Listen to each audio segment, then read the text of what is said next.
Good afternoon, Attorney Torion, Elias Baran, good afternoon. No? Before sa press conference proper, may we hear an opening statement from Attorney Torion and maybe from Elias. You can Elias of Attorney Torion siguro. And then the press conference follow. Please limit your questions, no? Sa dalawa, then one follow-up.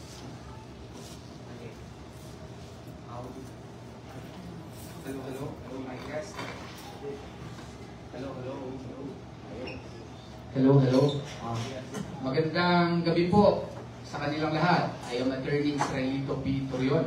Assalamualaikum warahmatullahi wabarakatuh.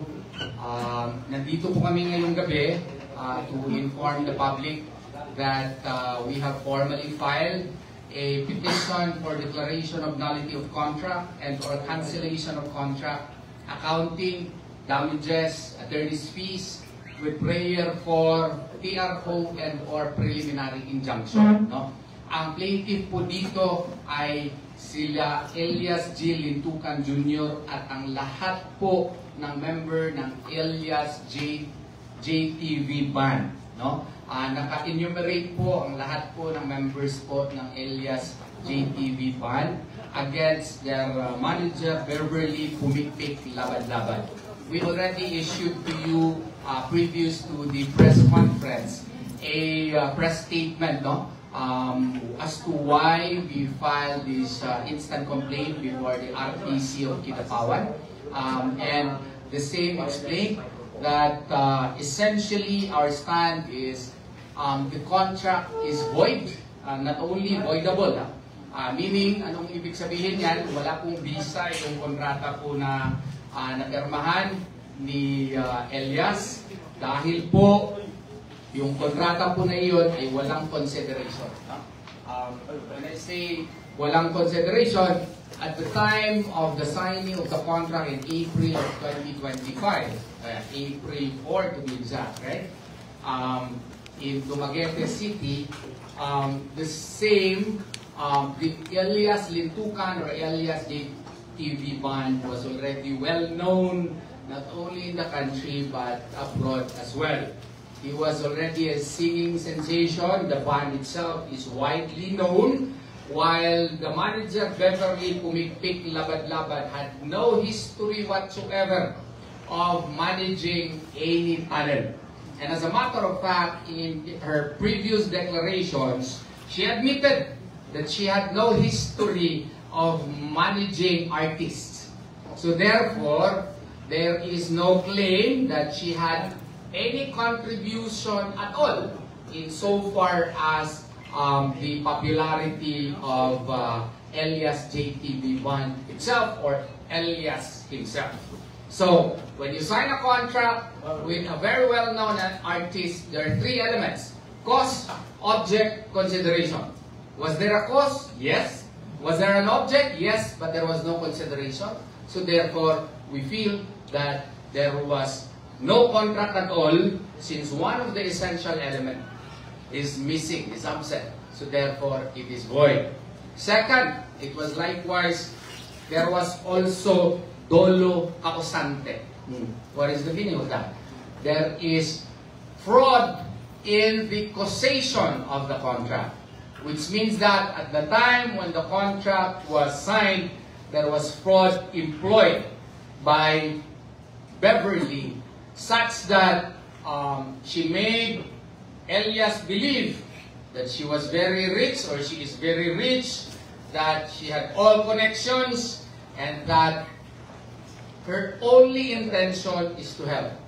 Ang kanya lang daw nasa puso ay pagtulong daw kay Elias at wala daw siyang balak na magkapera dito. Pero iba po ang nangyari. Kasi sa kontrata pong pinarmahan na hindi dali-dali, kasi si Elias at that time and the band also had to respect the contracts that they had concerning the show that they have to be present. So, pinakita sa kanya without explanation walang chance na maka-question sa detail si Elias at wala siyang chance na makakuha ng abogado para magkonsulta, pinapirma. Blanco yung consideration kung magkano yung share ni Beverly Labad-Labad. Maglabad gini ang ulo. Why? Kasi nung pinakita na uli, kasi hindi siya binigyan ng kopya ng kontrata. Naka-indicate na yung 30%, pero yung other, anong basis ng 30%, blanco pa rin. Ang nakuha kami. Tapos, kung ano man corporation na itayo niya later, maski wala siyang contribution, 30% pa rin ang kanya at bilihin niya 50 pesos per share. Mas barato pa ang suka sa mong silingan kaysa sa iyahang share sa pagpalit sa corporation. There are so many grounds that we cited in the complaint such that we feel that it is null and void at the very beginning and it should be stopped. Okay? Pati nga yung kontrata, kung basahin ninyo, saan sila pumirma? Dumaguete City. Wala siya, pumirma siya. Saan ang notarization? Quezon City. Tinanong ko si Elias, kilala mo ba yung lawyer na nagpirma? Iyo? Hindi niya kilala. Pwede ba yan under na notarial law na magnotaryo ka sa isang kontrata na hindi mo nakita yung nagpirma? Hindi po pwede yun. Bakit po nagkaganoon? Tapos, pumirma po kasi nagmonitor daw sila kay magbabantay na mag-file daw ng cyber libel. Let's get it on.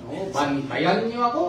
Okay. So, kasi napilitan lamang kami mag-file talaga because we were hoping na something would intervene na pero nagpadala pa sila ng nagpa-conduct pa sila ng press con kagabi, ang anghang ng mga salita po. At tinakot pa kami. Naku, taga North Cotabato ito, taga Davao del Sur ako. Takutan ng gusto niyo. Dito tayo. Kami walang takutan. Nag-file na lang kaagad kami ng kaso after, of course, sending a demand letter to, Beverly. Is a demand letter a legal requirement? No. Why? Because when the contract is void, there is no need for a demand letter. Yet, we sent a demand letter. As to whether or not she was duly informed by her staff, that's their problem, not our problem. Okay? So, nag-hire siya ng manager. Hindi po yung halos mama na o ano ba. Kasi maski personal life, nakikialam na. At saka yung sa mga, sa mga miyembro, pag hindi maka-attend ng meeting na wala namang proper notice, or kung meron man, meron silang right justification, i-fine ka agad. Magkano? 50,000. Basahin mo yung kontrata doon sa kanilang pinapirma na hindi nila nabasa ng maigi. Wala namang nakasaad doon na pag maka-attend ka ng meeting, maka-absent ka, 50,000 ang fine. Mas mataas pa ata ang kanyang fine kaysa yung aso mo makakagat ng ibang tao. Matindi ito. Tapos, meron ba yung due process? Wala po. Diretso lang. Fine. Tapos, kung may mag-express ng opinion, memorandum ka agad. Gusto ko tanggalin yung backup singer pa. Naku, ano kayong plano niya? Siya na siguro mag-backup singer. So, hindi po pwede yun. Kung meron kang maliit na power, huwag mo i-exercise yan in such a way that you will also, probably to the eyes of other people na may kapangyarihan ka, exercise it in such a way as not to hurt also other people. Yun lang po. At saka, marami pa pong iba na sinay po namin doon sa complaint. Attorney Torion, I'm sorry to interrupt you. Hearing that explanation, sir, would it mean that there was intimidation kay Elias when he signed the contract with the former manager, sir? Not necessarily intimidation, but there was fraud that attended in the signing of the contract. Fraud in the sense that it was a causal fraud, not dolo incidente, not incidental fraud, but causal fraud. Kasi si Elias, maganda naman si Ma'am Beverly. Okay. Kay narito, na. Yan ha. Ang hinin natin yan, di ba? Agree ka, di ba? Maganda ka. Pero nung sinabihan kasi siya, gusto kitang tulungan, Elias, sa iyong karir. Wala akong pakialam sa pera. Hindi naniwala naman ito. Taga-magpit ito. Ako rin sabihan ako, taga-bansalan ako, sabihan mo ako. Wala ako. Tapos maganda pa. Di. Naniwala siya. Maganda ba? Later, 30% mo pala sa kanya. Lahat pala ng gastos kanila na. Yung kanilang pala, sasakyan, pati ka, kanya na pala. Mga tickets na, kanya na pala. Yung pinarenovate na kondo, i-charge pa sa amin. Lahat na lang. Damit niya. Kulang siguro, toothpick na lang siguro, hindi i-charge dito. So, ang problema niyan, there should have been transparency. Alright. Walang transparency, walang explanation. Lahat ng mga expenses, siya lang ang nagde-decide. Tapos, lahat ng mga gigs, pati hindi siya konsultahin, siya lang nagde-decide. You have to follow. If you do not follow, I will impose a fine.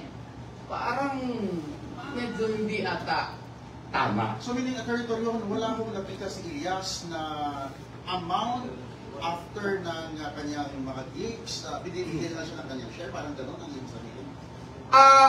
Yung hindi nga klaro din, pati yung sharing. Okay. Kasi yung sa kanya, after a week, minsan bigyan lang siya ng 100,000, minsan 150, walang klarong accounting. Yun po ang klaro po dyan. Of course, pag mag-usap na sila ngayon, pag mag-press-con sila, later on, meron na yung accounting, pero nag-file naman kami ng kaso. Huli na. Huli na. Attorney Torion from Luigi Antutor from Australian Broadcasting Corporation. They made mention last night on their press conference that Elias and his family should be grateful pa nga because ang ginawa nila is partnership. Partnership daw. Ano po ang explanation? Alam mo yan. Yan din ang isang rason bakit void yung kontrata. Kasi kung manager ka, may fiduciary relationship yan. Okay? What is a fiduciary relationship? It is a relationship characterized by trust and confidence. You said that siya lang ang nag-fill up ng 30%. Tapos, pinapirma siya na naman ng Articles of Partnership, 50% na siya. Owner na. Akala ko ba, ahente ka? May ahente ba na mas powerful pa sa principal? Kuyaw ni. Karon, after that, naging partner na, 50% pa. Conflict of interest ang tawag dun. Hindi mo maintindihan kung ano ba talagang role mo. Ano ba role mo? Ahente ka o partner? Bakit? Nakikita ba natin siya doon? Kasi 50-50 na kumakanta rin, kumikiyod-kiyod din para makita ng mga tao. Wala man. Pasensya na kayo kasi medyo galit ako. Hindi naman ako, kalma ako, di ba? Pero pag insultuhin ako, ang ating mga kaibigan dyan, ng mga taga-Manila, ng mga kaibigan ng mga abogado dyan, lumalaban si Atty. Torion. Hindi, walang respectful ako. Pero kung insultuhin mo ko, manginsulto ko. Attorney Torion, in relation to that, one of your posts earlier, you made mention, non-verbatim na ayaw niyo daog-daoga ang taga-Bukid kaya yung so-called name. Sa inyo, sa press conference last night, may mga defamatory remarks na na-note ninyo? Wala na. May mga threats, legal threats, mga ganon. Pero in her previous declarations kasi, in her previous, of course, kagabi, masyado siyang mabait kagabi kasi marami mong nakatingin. Oh, ako, you see what you get eh. You see what you get. I am a little bit hyped up, different from the cool Attorney Torion because I was insulted last night. I don't feel good about So, pagpasensyahan nyo na. Pero kagabi, I have to emphasize, medyo mabait si Ma'am Beverly po kagabi. We should give her credit for that, no? Pero in her past declarations, parang merong mga mga statements. Parang lang merong mga statements na parang nakakapanglaki. Attorney, can we ask Elias? Yes, please. Elias, pwede din mo nito bagundong or no? Tungkol sa inyo was there, na ba intimate relationship with you? No comment ko, anak. Sige, thank you. Follow-up question. But I like the question. I'd like to ask Elias, human ano yun, it's a turmoil magutaw, ikan sa una na manager to next manager, wala pala tanong ka to I'd like to know lang, kumusta ka ba? Okay ra may pamilya. Wala may problema sa mga siguro, sa mga may problema, pero sa mga wala problema. Murag na katido ba kayo ba sa una tong si Ma'am, ang imong Mrs. ay imong manager sa social media, naka-apekto ba din sa imong performance niya sa imong mga gigs? Siyempre as a partner sa kong pinalanggan, siyempre yung kauto ng ato ang pinalanggan, siyempre maapektuhan din po na akong performance kasi dili lapas naman sa boundaries din. So mo lang ta. Attorney Alizal Anilbangka po from North Cotabato The News. Unsa na karon kay nagpagawas man god og memo si Beverly Labadaban regarding sa mga third party nga wala miabot sa iyaha. So liable sila nga bayad og mga damages. So what will happen po sa third party po? Actually, that's part of the issues that we raised. We already sent a letter to Ma'am Beverly na from this day forward, cut off na ang relationship. Okay? Because the contract was null and void. And we will move thereafter pursuant to whatever orders that the court may issue on the matter. Ganun po. Depende na po sa korte as to how the matter will be resolved.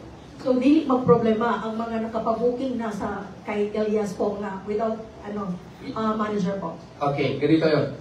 Yung mga napirmahan na ni Elias na existing, we intend to respect all of those. Okay? And as to how he will move forward, that is ang answer ko dyan, abangan ang susunod na kabanata. Okay. Kay Sir Elias? Nakoy ba na? Kumusta to? How about sa 29 million matag pa? Tinuod to? Kay wala mong gutubon ka. Para maklaro yun kay wala mong gutubon gitubang kagabi at sa press con ni Manager Beverly. So now, issue na siya sa korte, ma'am. Korte na yung mag-kuhan na lang. Apiyapin na dito na. Atong sa page name mo, sir, ngayang ikuhan. About sa page po, kuhan. Sa karon na siya access akong page. Manang kuhan, manang makita ninyo nga na ko'y i-post kasi abigay akong kauban, matingala mo nga mawala. Tuman kay ginadilitan. Kaya na siya access ako ang kuhan. Na siya access ako ang page kay sama siyang giingon. Ang page daw is delete daw na pangkuhan, delete pang post lang. Kaya ang page daw nga akong giingon is business daw to. Is actually pangbukid na mga ito, no? Ang bundok na to. Yes, tayo pagmahay din mo, given sa from nothing, sunoy-sunoy sa una din is the power sa MC Gaswila, hangtod na naging famous na karon doon. Pagmahay din mo nga, may pagwa na lang ko na famous, bro. Ano nga mga tanong dito? Siyempre, sa kuhan, nagigamay nga kuhan nga, naipagmahay gamay. Pero as of now, nga na, okay na. Kung kayo nga kasi magalingon nga, okay naman din at least kuhan, nakamata na ta sa kamatuuran. Okay na ang tanan at least nga, dili kilita ingon yung mosalig dayon sa mga tao. Kamusta ang imong ginikanan? Labi na magsika na na pinangga kaya nimo imong mama no, imong papa. Kamusta? Okay ra akong ginikanan, wala po sila problema. Ginaingon lang na, okay ra na mo, hagi ra na ka na. Attorney, follow-up question po. Katong katong gani iyahang tour abroad. So, unsa ba to? Mapadayon pa ba or unsa po? By the way, ila-ila din ako akong mga kauban, no? Si Attorney Vanessa Escritor, no? Si Attorney Campaner, si Attorney Nasi Gonzaga, no? Na ako'y wala diri, sila Attorney Resi Rizada Nolasco, no? Kung kauban ako mga abogado sa the law firm of Torian and Partners. Answering that question, yes, we do intend to respect whatever contracts that Elias signed, pero katong what you call this, wala pa na signan, no? Is a matter that we will decide pursuant to whatever advice that the regional trial court may give on the issue. Part of the issue is accounting. Kaya nga, no comment siya, kasi yung mga 29 million, no comment din niya na kay part of the issues na sa accounting dito na among gisangkat sa korte. Ang nag-file ani, dili lamang si Elias, kundi ang tanang miyembro sa Elias JTB Band. Walay bisag isang ning kalas. Unanimous ni, mura po di siya 13-0 ang desisyon. Pero yan sa kanila, isa ka milyon, nakagulit ka ng isa ka milyon. Anak, siya rin yung makatumbang. At one time, wala. Sa kuan, sa kuan, wala pa. Wala ko. Pero iyahang ginaingon, Sir Elias nga kuan, naka-download siya one time, 5 million kay Ma'am Abby. Ang kana monggon ato bago na ko nang pangutana. Ang kana monggon ang nasulod sa akong video karon is actually kuan na siya mga down payment na sa mga iba-iba nga mga municipal nga kuan mga bookings nga nisulod sa katong una na kong sulod sa iyaha. Unya kana nga kwarta is wala na ko na siya gihilabtan kay ginahuna-una na ko basic nay moabot nga panahon nga naay municipal nga mo cancel. Marifan na ko tayo ng ilahang kuan. Marifan na ko tayo ng ilahang kwarta nga gidahon. So wala na ko nagilabtan naron sa akong video karon nga kwarta. Attorney Torion, may comment sa akong live, sabi, si Attorney Torion sumasakay lang sa kasikatan ni Elias. Nagkataon lang talaga na abogado ako. Tapos si Elias, kailangan niya ng abogado. Magaling. Oo, hindi naman magaling. Oo. Siguro, sino ba din hindi gusto magsama kay Elias na tingnan mo, kamukha naman kami. Di ba? Oo. So, kung if I will be hired by Elias, it will be my great honor. So kung makasama ako sa kanyang kasikatan, di, alhamdulillah. Di ba? Lang yun, grasya yun ang buong may kapal na dapat nating tanggapin. Na ikaw dong, dawat po ka nga ako yung abogado dong. Anong bikon? So, other yes, Ronda.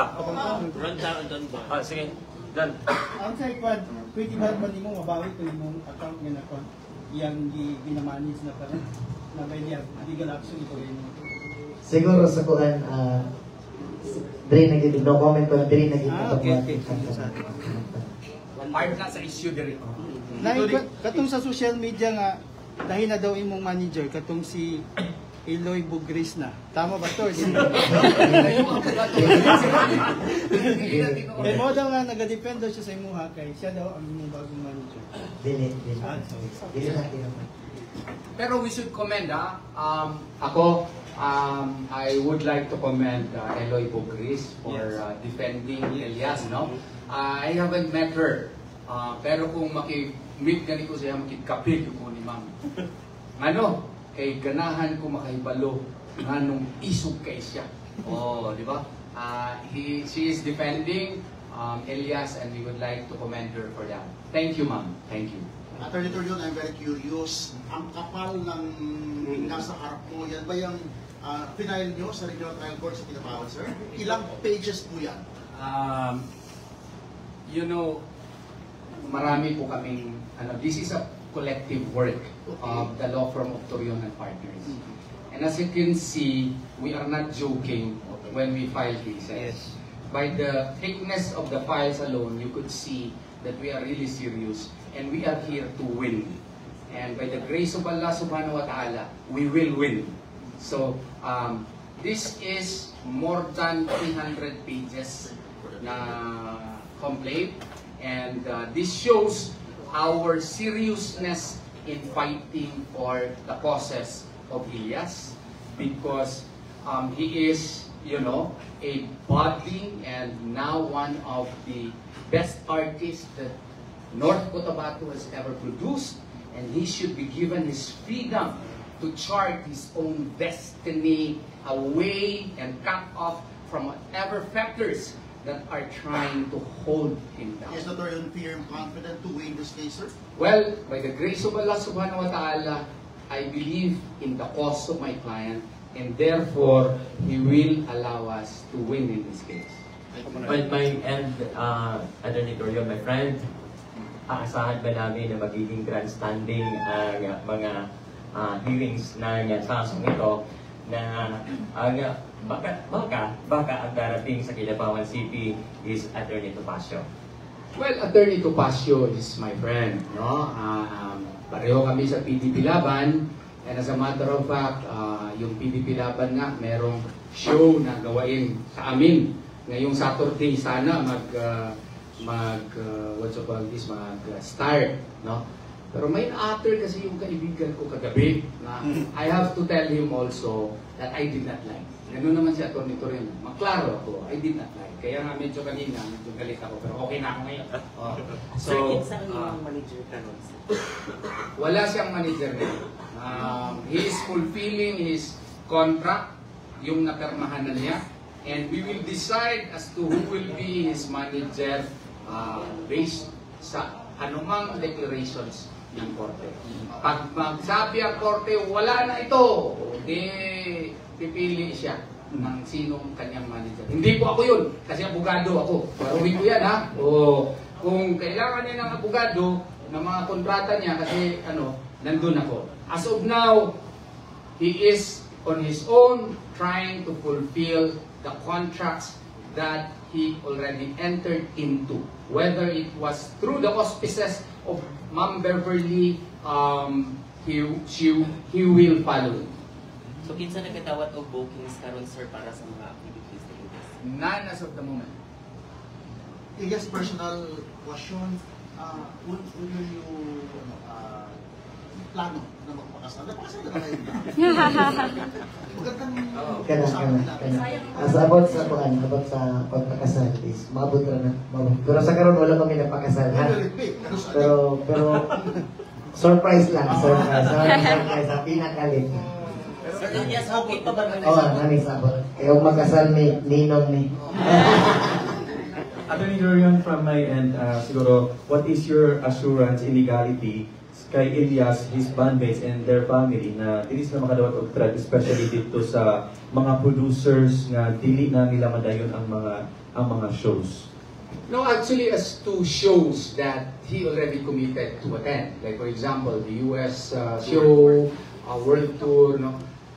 Elias has no plans of not complying with the same. Okay? He will comply. I have advised him that.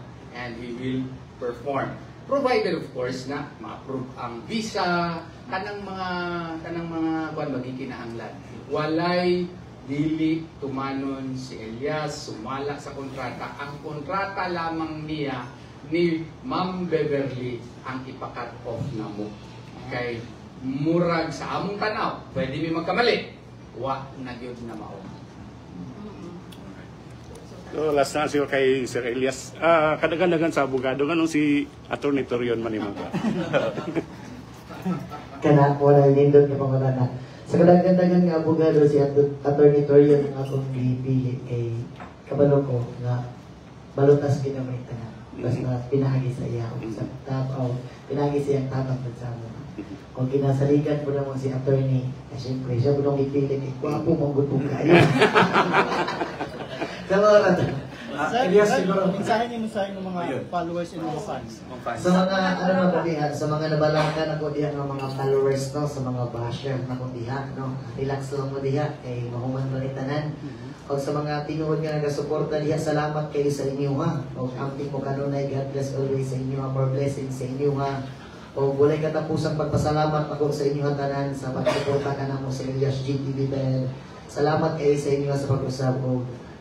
Unta, natubag na mo tanan ng inyong mga pangutana nga dugay na ninyo nga ginapaabot. Pero you still have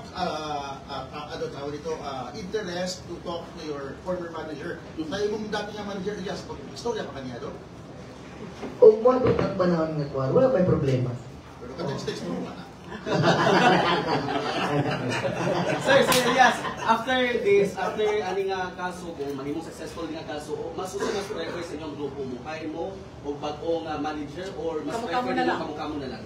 Siguro, dili pa na ako matubag sa karon. Siguro, saan na ako matubag kung mahuman na nila ang kaso na kanapa. So makita ka diri sa probinsya sa North Cotabato, Sir Elias, sa Kalibungan, karong gabi og sa Kabakan and Magpet. Oo. So sa abangan sa imong diri sa probinsya. Ang abangan nila sa imong diri. Siguro, The same energy bang ihapon? siguro ang abangan na sa kuha, kung sa mga kailang nakita na energy na ko, siguro duplihon. Isang Kasi uha kayo siyempre mas nindot mong good kung trabaho ka kung malipayon na ka. Wala na ibabag sa imong una-una. Isang uhahay daw. Isa ka kanta daw, isa ka kanta. Salamat sa inyo hangganan. Uhahay! Thank you.